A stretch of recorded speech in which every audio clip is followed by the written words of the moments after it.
political rallies, election campaigns. Chief Minister Conrad Sangma, while condemning the incident where one daily wager was killed by miscreants in broad daylight at Maulai Mauro yesterday, he said that the police are on the job of investigating on it. Whoever is responsible, the law will take its own course.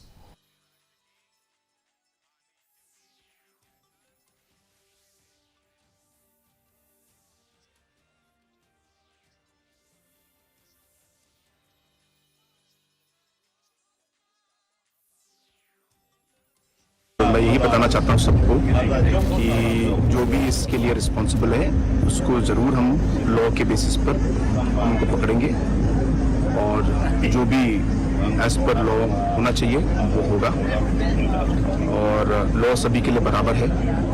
तो इसलिए इस पे कोई doubt नहीं है कि हमारी तरफ से हम सीरियसली इस इशू को लेकर जो लोग रिस्पॉन्सिबल हैं उन लोग को हम पकड़ेंगे। Deputy Chief Ministers